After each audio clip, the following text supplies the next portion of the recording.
So hi guys, 'Harihara Veeramallu' movie నుంచి కొన్ని information అయితే మాట్లాడుకుందాం. ఇంకా ఇంట్రెస్టింగ్ ఫ్యాక్ట్ కూడా మాట్లాడుకుందాం. అలానే ఈ మూవీ నుంచి ట్రైలర్ అయితే వస్తుంది. ఎప్పుడు వస్తుందని క్లారిటీ డీటెయిల్‌గా అయితే మాట్లాడుకుందాం. సో లేట్ చేయకుండా వీడియోలో అయితే వెళ్ళిపోదాం. So 'Harihara Veeramallu' movie shooting start చేసి 5 ఇయర్స్ అయితే అయిందని చెప్పుకోవచ్చు. సో 6 ఇయర్స్‌లో ఈ సినిమా షూటింగ్ అయితే కంప్లీట్‌గా అయితే అయిపోయిందని చెప్పుకోవచ్చు. ఈ మూవీ బడ్జెట్ వచ్చేసరికి 150 కోట్ల బడ్జెట్ అయితే ఉందని చెప్పుకోవచ్చు. ఆఫీషియల్ బడ్జెట్ అయితే ఎక్కడైతే మనకైతే రివీల్ అయితే చేయలేదని చెప్పుకోవచ్చు. సో ఈ మూవీ అయితే డే 1 మినిమమ్ 100 కోట్ల గ్రాస్ నుంచి అయితే స్టార్ట్ అవ్వాలి. ఎంత నుంచి స్టార్ట్ అవుతుందో కామెంట్ చేయండి.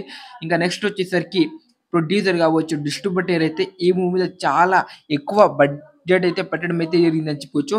ఈ సినిమా హిట్ అవ్వడంతో మన పవన్ కళ్యాణ్ గారి అప్పటి మూవీస్ కూడా ఎక్కువ బడ్జెట్ పెట్టే ఛాన్స్ ఉంది. లేకపోతే తను టైర్ 1 నుంచి రిటైర్మెంట్ అయితే ఇచ్చేయాల్సిందే. ఎందుకంటే ఇప్పుడు టైర్ 1లో 'హరిహర వీరమల్లు' మూవీ ట్రైలర్ వచ్చేసరికి మే 28 లేకపోతే 29కి వచ్చే అవకాశం అయితే 100% అయితే కనిపిస్తుందని చెప్పుకోవచ్చు. సో ఈ ట్రైలర్‌కి పవర్ స్టార్ పవన్ కళ్యాణ్ గారైతే ట్రైలర్ లాంచ్ ఈవెంట్‌కి వస్తారా? లేరా? అనేది బిగ్గెస్ట్ డౌట్ అని చెప్పుకోవచ్చు. సో ఈ మూవీ బడ్జెటే గూగుల్ అయితే 150-200 కోట్ల బడ్జెట్ అయితే చెప్తుంది. చాలామంది అడుగుతున్నారు బడ్జెట్ ఎంత అని.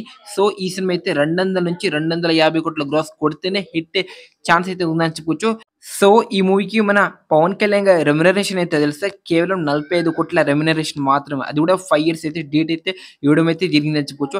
టైర్ 1 హీరోస్‌లో తక్కువ రెమ్యునరేషన్ తీసుకున్న హీరో వచ్చేసరికి మన పవన్ కళ్యాణ్ గారు అని చెప్పుకోవచ్చు. సో మన 'హరిహర వీరమల్లు' మూవీలో కొన్ని సీన్స్ అయితే మామూలు రాలేదంట.